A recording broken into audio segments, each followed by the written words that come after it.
kezdeni, hogy szem nem maradt szárazon, kezdtetek zenélni.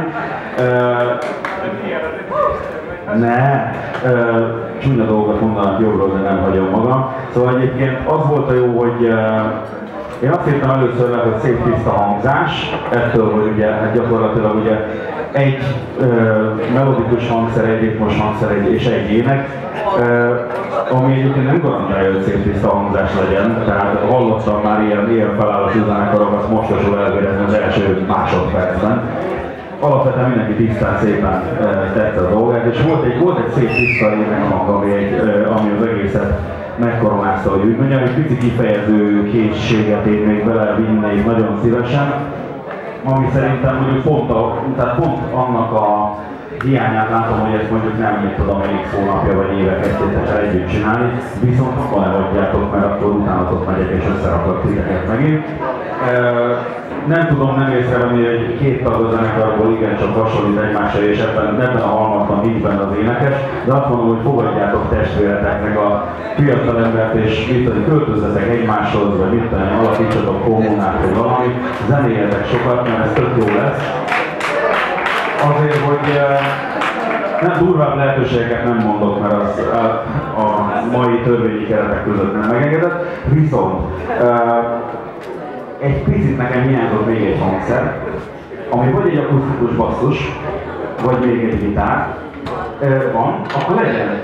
Na, akkor legyen. Tehát valahogy én azt mondanám, hogy legyen még egy hangszer és legyen, aki azt kezeli, mert néha viszont azt éreztem, amikor ugye nincs énekrész, ott ki tudnak ürülni a dolgok. Bár azt egyébként látom, és főleg a Sweet Child-nál az tök jó volt, hogy nagyon egyszerű eszközökkel, de le volt követve a dinamika. Tehát meg volt az elején, meg volt az csinálva szépen fölbontva, a közepén vissza volt véve a vertigós rész előtt, ugye nagyon szépen tompítottam. Egy picit viszont ugye ezt még azért lehetne fokozni azzal, hogyha egy másik hangszerhez a dinamikához hozzá tud tenni, és zárójel, hogyha az a másik hangszeres esetleg majd még vokát tud énekelni, akkor gyakorlatilag itt fogom elsírni magam a gyönyörtől. Ja, meg ne gyorsuljatok be, tehát a Journey óta felétől egyébként elkezdtetek egymás után loholni, amit nem kell, izgulás van, tudom, meg úgy egyáltalán rondnák az új tagok, legalábbis én biztos, de nem kell félni, nem harapunk, csak ha gyorsultok. Szóval nem kell, üljetek bele nyugodtan a nótába, komolyan, ez egy olyan stílus, ez egy ilyen intim, halk, finom stílus, csináljátok úgy, mint hogyha tényleg lehet, hogy ez most egy picit nagy hely úgymond annak a zenének, amit csináltok, és tényleg egy olyan pici megnyitett klubban tudom elképzelni, mindenki ott ül előttetek a lábatok alatt, körül, hátul, minden, gyertyákénynek, stb. De hogyha egy nagyobb színpad van, akkor is képzeljétek ezt oda, és játszotok finoman, nem kell rohanni, nem kell parázni, nagyon jó lesz, és folytassátok könyörgöm.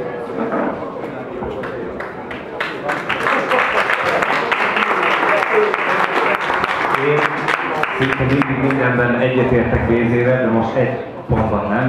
Én el tudom ezt egy nagyobb helyen is képzelni. Egy kisebb helyen. Ez a nagyobb hely, ahol én ezt el tudnám képzelni. Nekem az jutott eszembe, hogy ti Petőfi Rádió kompatibilis társaság vagytok.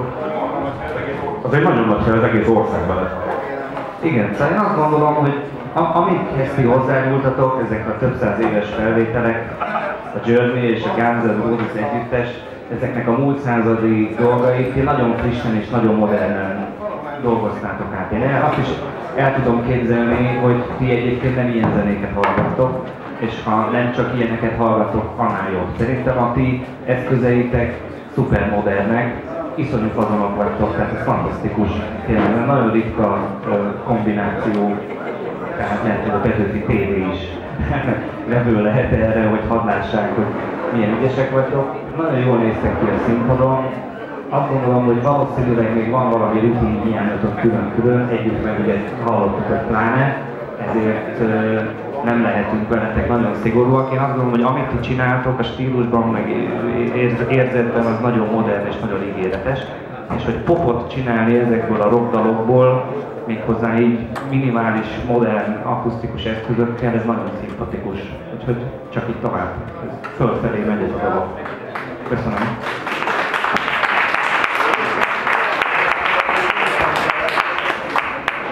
Én is megköszönöm, nagyon szép, kulturált, intelligens produkció volt ez. hangzásában és megközelítésében is, és talán a nótákhoz is illett ez a fajta megközelítés. Talán egy helyen gondolom azt, hogy akár lehettetek volna egy kicsit kultúrálatlanabbak is, ez a bizonyos Joël Duvigor rész. Nekem nagyon tetszett az énekhang is, pont amiatt egy szép kontroll alatt lévő hang volt, tehát okosan és óvatosan énekeltél.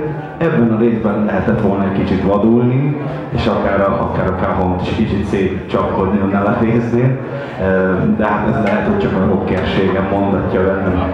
Egyébként nagyon tetszett. Maradjatok együtt!